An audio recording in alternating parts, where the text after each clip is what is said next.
You're listening to The Hikam with Shaykh Zahir Bacchus of the Lotri Foundation. In this podcast, Shaykh Zahir explains the aphorisms from Ibn Ata'illah's famous book of wisdoms, Al-Hikam Al-Ata'iyah, a classical manual of spiritual development. Visit seekershub.org for online courses, our reliable answer service, and engaging media. Alhamdulillahi Rabbil Alameen. وصلى الله على سيدنا محمد وعلى آله وصحبه وسلم. اللهم علمنا ما ينفعنا وانفعنا بما علمتنا وزدنا علما بفضلك. وصلى الله على سيدنا محمد وعلى آله وصحبه وسلم. آمين.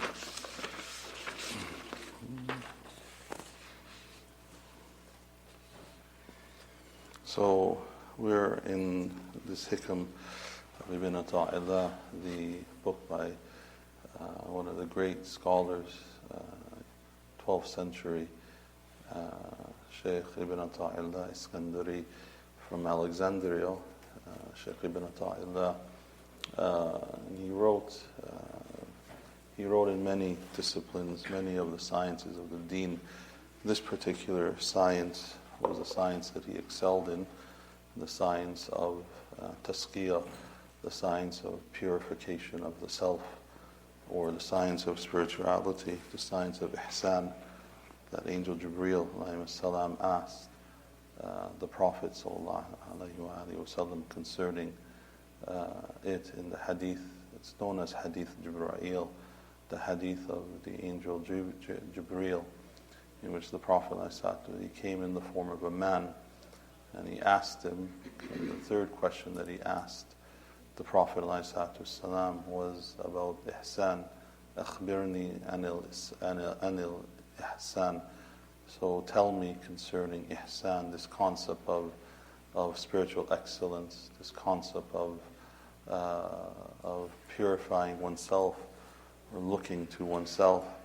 And he responded, the Prophet ﷺ, he responded, and what did he say? He says, ihsan is to worship Allah, ta'abud Allah ka'annaka tarahu. It is to worship Allah as though you see Him. Ihsan is to worship Allah as though you see Him.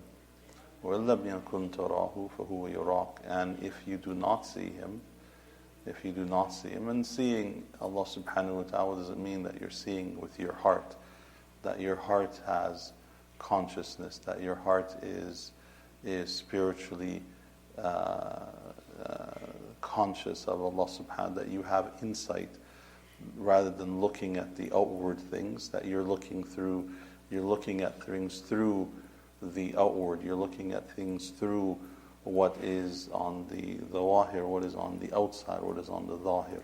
You're looking at things through the spiritual reality that they're creations of Allah, that they are creation of Allah subhanahu wa ta'ala, that they're khalqillah, and Allah subhanahu wa ta'ala is the khaliq. This is spiritual excellence. This is what is sought, is the purity of the heart. One may work on the outward, and that is what Islam is, and this is what Iman is, because the Prophet ﷺ was asked, the first thing he was asked about was Islam. Angel Jibreel came and asked him, Akhbirni anil Islam, tell me about Islam. And so he says, Islam is what? And tashhud, and la ilaha illallah Muhammad Rasulullah, is to verify, to testify, to witness that there is no God except Allah subhanahu wa ta'ala. And then to pray the salah, what to qīmu salah, wa tu'ti az-zakat, is to erect or establish the prayer, and to give sadaqah, to give the alms, and then what? To sumu Ramadan, and to fast in Ramadan, what to hijjul bayt, and to make the pilgrimage, إِذَا إِسْتَطَعْتُمْ, if you're capable of, then you make the pilgrimage to go to Hajj. This is Islam. Then he asked them about Iman. So we see in the hadith, as many of the scholars have did commentary of this particular hadith, Many of the scholars that give commentary, they say Islam has the dimension of the outward and they have the dimension of the inward. What inward is the inward? How does one get the inward?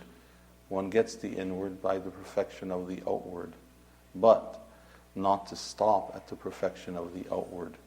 There are those who stop at the perfection of the outward. There are those who stop at it. And so they don't do anything to control what they do. And you see it in their actions. You can see it in your own actions. Someone who is controlled would be like the Prophet ﷺ. The Prophet ﷺ did not do outward sins that many people are invested in today or divested in today. He did not backbite. He did not put down. He did not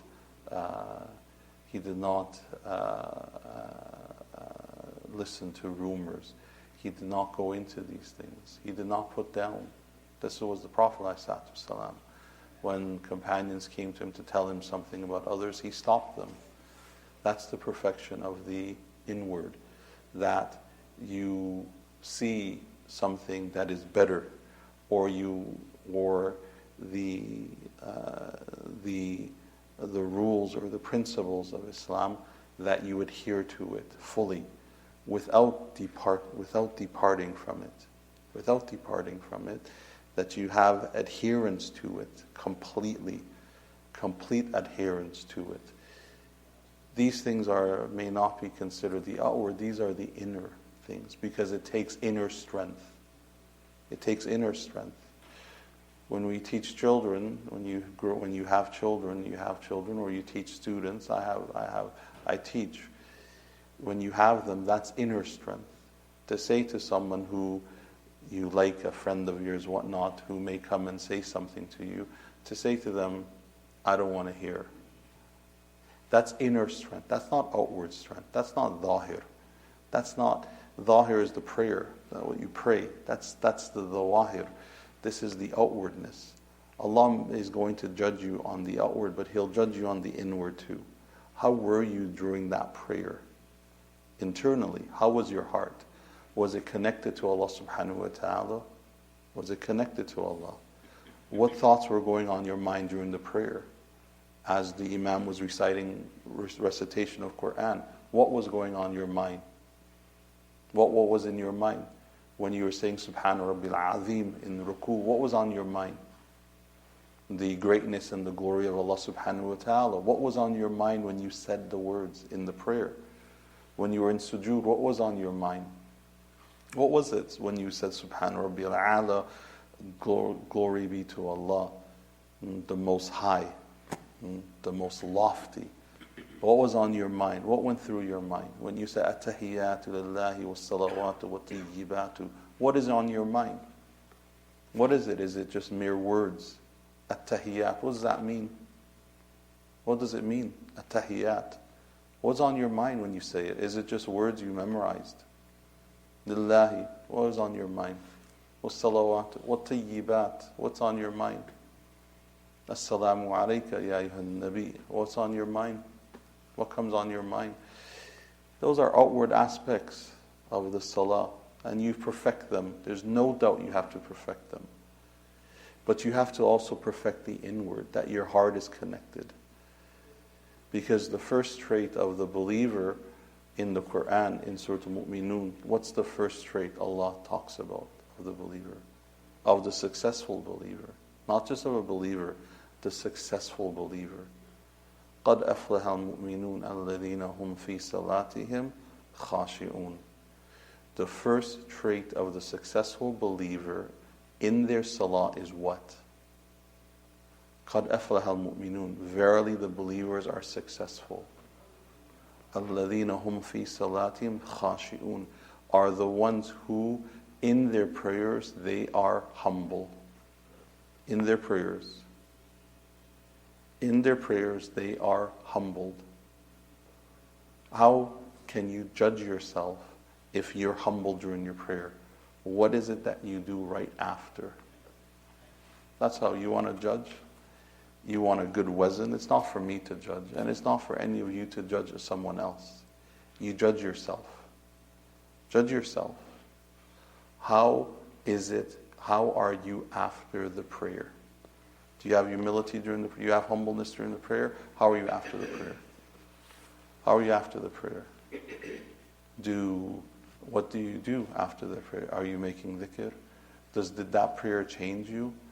Did you reflect after the prayer, after you sat? You reflected on something you did that you shouldn't have done last night, yesterday, this morning? What is it? Did you reflect on someone else that something happened? Something that disturbed you from someone else and you voiced it? What is it that happened right after the prayer? What is your state right after the prayer? What is your state? If your state is humbleness, then you would sit there recollecting. If your state during the prayer was of humbleness and you were connected to Allah subhanahu wa ta'ala, what would be your state after the prayer? Astaghfirullah, astaghfirullah, astaghfirullah. Because that's the sunnah. The sunnah is that you say astaghfirullah 3 times. Why? You just finished praying. You just finished praying. Why would you say astaghfirullah 3 times? Why is it sunnah? This is the sunnah to say astaghfirullah 3 times, thrice. The Prophet ﷺ said it 3 times. Why? When do you say astaghfirullah? When? Most people, when do they say astaghfirullah? When they make a mistake. When they make a mistake, they sin, they say astaghfirullah. They ask Allah for forgiveness. When they hear someone say something, they say astaghfirullah. When they see something happens that's bad, or a sin committed, or someone, say something inappropriate, or dresses inappropriate, your eyes falls on something inappropriate, astaghfirullah. You make istighfar. Why did the Prophet ﷺ make istighfar 3 times after one of the best acts that you can do, salah? Why? Why did he make istighfar for it? Because istighfar over a praiseworthy action is to cover the flaw of anything that occurred during that action. Istighfar, that after a praiseworthy action, brings you to the reality that don't think that you perfected it. You still need Allah's help in accepting it. Don't think that you just prayed the greatest prayer in the world. Don't. Because it could still be naqis, it could still be deficient. What's deficient about it? Your heart. Your heart could be deficient in the prayer. You could learn where to raise your hands, where to put your hands, where to put your forehead. You can learn the words that you have to say in every movement of the salah. What about your heart? What about your heart? Did you have khushu'? Khushu' can't be taught. Khushu', inward traits can't be taught. They're disciplined by you. You have to work on yourself to gain those traits. And then it's fadl of Allah subhanahu wa ta'ala to give it to you. It's Allah subhanahu wa ta'ala who gives it to you. But no one can teach you. I can't say here, we can teach you how to pray. Yes, outwardly, we teach you how to pray. Inwardly, to have this trait in Surah Al-Mu'minun, khushu', that can't be taught by anyone. You can read about the people who had khushu'. You can read about humbleness. The chapters are on humbleness. They write about this trait. But you can't teach it. No one can teach you how to love your child. Can they? Can anyone teach you how to love your child? No. They can tell you how to train your child. They can tell you the method of how to raise your children so that they do what is right. But but no one can teach you how to love your child. That's something natural that develops in you from Allah subhanahu wa ta'ala. Those inner traits are traits that you yourself have to work on. You have to work on it. How do you work on it? How? How is it that you work on it? Reflect. Reflect on yourself. You reflect on yourself, and you read or you gain knowledge of some of the realities, the spiritual realities. And then you sit in the company of people who express those traits. The best way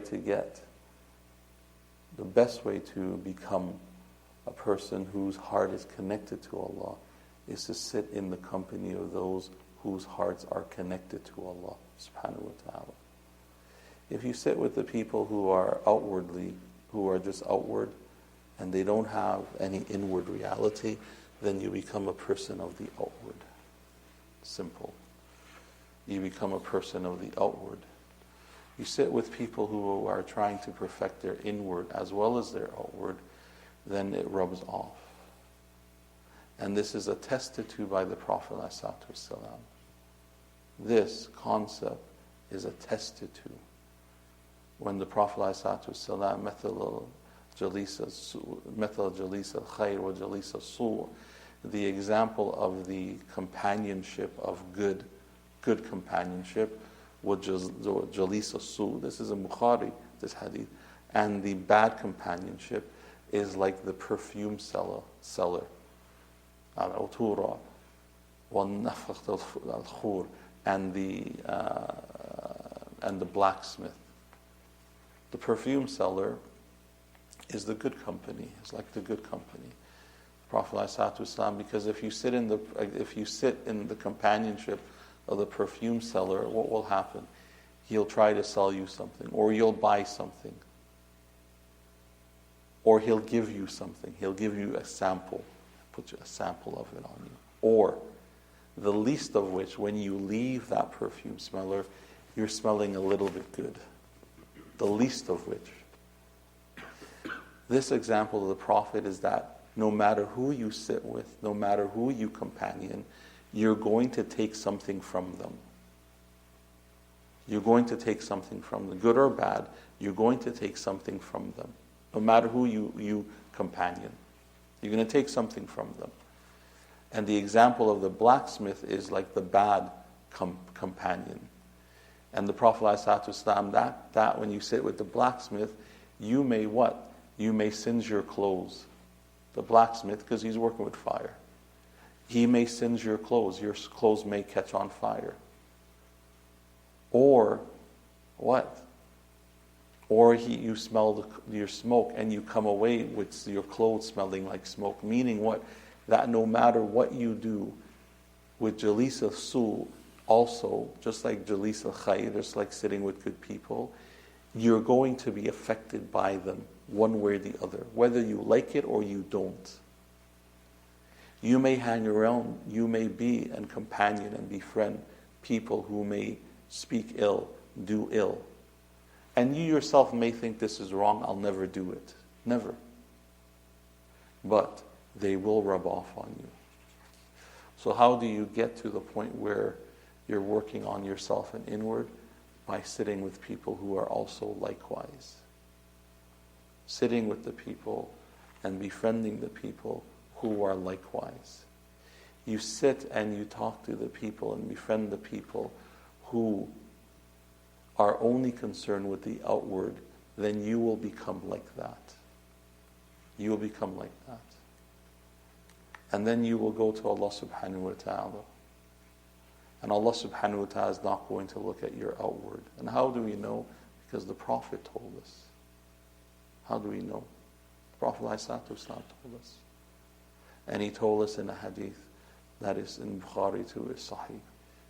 He says, the Prophet ﷺ, لا ينظر الله إلى أسواركم وصوركم وأشكالكم. The Prophet ﷺ, he said, Allah is not going to look at your surah, your outwardness. وَلَا أَشْكَالِكُمْ, and He's not going to look at your shape, your size. He's not going to look. This is Allah, this is the Prophet telling us. لَا يَنظُرُ اللَّهَ, Allah does not look. يَنظُرُ means to look. نَظَرَ.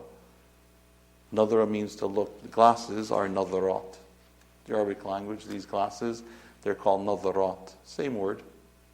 Glasses are nadarat. Nadara. That you're going to, Allah will not look at your outward surah. You know what surah is? A picture. And He's not going to look at your ashkal, at your shapes or your forms. وَلَكِنْ يَنْظُرُ اللَّهَ إِلَى قُلُوبِكُمْ. However, Allah is going to look into your hearts. However, Allah will look into your hearts. That's what Allah subhanahu wa ta'ala is going to do. He's going to look into each and every one of our hearts. That's what Allah subhanahu wa ta'ala is going to look at. So the perfection, so what are we working on? The outward, but we work on the inward. We work on the inward. And this is what he talks about, Ibn Ata'illah. This is what he talks about in this particular hikam. He says, مَا بَسَقَتْ أَقْصَانَ الظُّلٍ إِلَّا أَنْ بَذْرٍ طَمَعٍ. So he says the branches of a humiliation, never grew high except over the seeds of a desire or greed. إِلَّا أَنْ بَذْرٍ طَمَعٍ. The branches of a humiliation never grows as high except from a seed of desire. What is he talking about? What he's talking about is this. He talks about aqsan. The aqsan is from ghassan, is from a branch. He uses the plural branches. So he says the branches of a humiliation, dhul, of Allah lowering you. The branches of Allah subhanahu wa ta'ala humiliating you and lowering you. The highness of it, the branch of it, never grows as high. It'll grow high because of why? Because of a single seed that you plant of what? Of a desire. Of single seed that you plant of avarice. That you follow your desire. That when you follow your desire, and following your desire, and following it to the point where it leads you to the haram. That what happened? That seed that you plant within yourself of following your desire, that it grows. It grows. It's like a plant. It's like a tree. It starts with a seed. It grows. And the branches grow tall. And when it grows tall, that's the amount of humiliation Allah will humiliate you with. And what is Allah subhanahu wa ta'ala going to humiliate you? Either He humiliates you in this world, or Allah subhanahu wa ta'ala will humiliate you in the next world. As Allah subhanahu wa ta'ala says, الَّذِينَ يُحَادُّونَ اللَّهَ وَرَسُولُهُ أُولَٰئِكَ فِي الْأَذِلِّينَ. Allah subhanahu wa ta'ala says, الَّذِينَ يُحَادُّونَ اللَّهَ. As for those who oppose Allah, following Allah. As for those who oppose the following of Allah and His Messenger, وَرَسُولَهُ أُولَٰئِكَ فِي الْأَذِلِّينَ. They are the ones who will be lowered. Adilla means to lower, to humiliate. Humiliate, Allah subhanahu wa ta'ala will lower them. Because you had dun Allah. They oppose Allah and they oppose following Allah and His Messenger. They oppose the following of Allah, both in the outward and in the inward. They oppose Allah subhanahu wa ta'ala. And what does Allah subhanahu wa ta'ala do? He brings them to the reality of it. And the reality of it is that He lowers them. So how do you prevent it from happening? How do you prevent it from this particular humiliation, or these particular humiliation over desire? That you follow what the Prophet ﷺ laid down. The Prophet ﷺ, what did he say? He said, whoever is inclined that his desire follow what I have brought, then he is successful. The one who is successful is that his desire, his hawa, his desire follows what I have brought, the Prophet ﷺ says. Meaning that that the person keeps their hawa, he keeps it in check. He keeps it in check. When he keeps it, or she keeps it in check, then they're able to navigate in this world through the limits that Allah subhanahu wa ta'ala has set. And they don't outstrip or extend or go beyond the limits that Allah subhanahu wa ta'ala has set. And so this next chapter in the Hikam ibn Ata'illah, Shaykh ibn Ata'illah rahmat alayhi, is in the traits of the believer, the good traits of the believers. What is the inward traits of the believers that they should work on? What is the inward traits of the believer that they should work on? And the inward trait is what humbles you. Working on the outward trait makes you arrogant. If you work only on the outward, it will make you arrogant. You work on the inward, it makes you humble. It makes you humble. Because if you work on the outward without working on the inward, you will start to see yourself better than others. You will see yourself better than others. And then Allah subhanahu wa ta'ala will humiliate you. It doesn't matter how much time you pray in this masjid.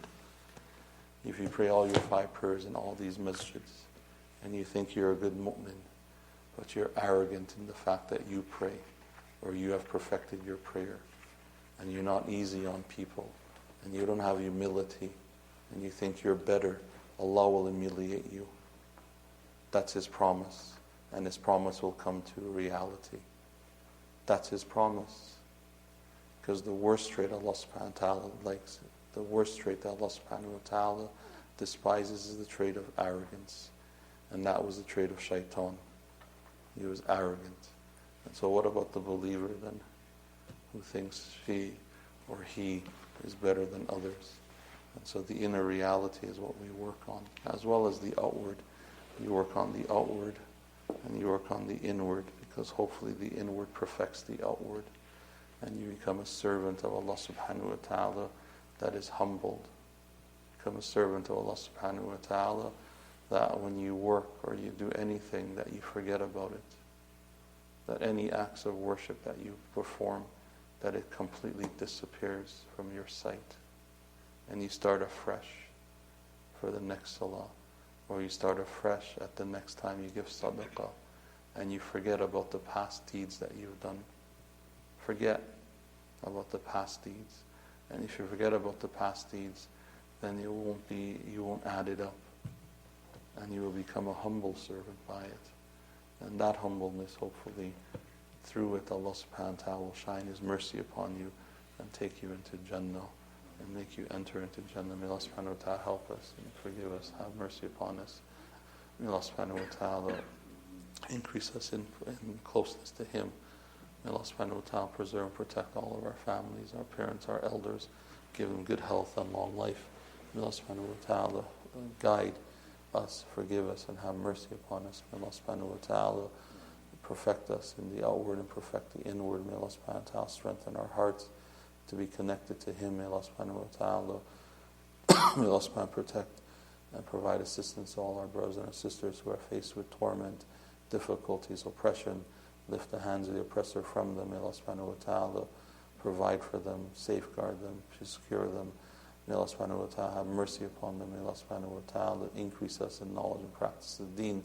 May Allah subhanahu wa ta'ala increase us to understand the deen in its full light. May Allah subhanahu wa ta'ala protect us and provide assistance to our children. Keep them on the straight path. May Allah subhanahu wa ta'ala grant them success in this world. Grant them success in the next world. May Allah subhanahu wa ta'ala secure us. Those who are sick, may Allah subhanahu wa ta'ala heal them and cure them. Those who have passed away, may Allah subhanahu wa ta'ala grant them His mercy, His maghfirah, and His shade on that day when there is no shade except His shade. May Allah subhanahu wa ta'ala make our homes amongst the homes of the believers and make our last words our best words.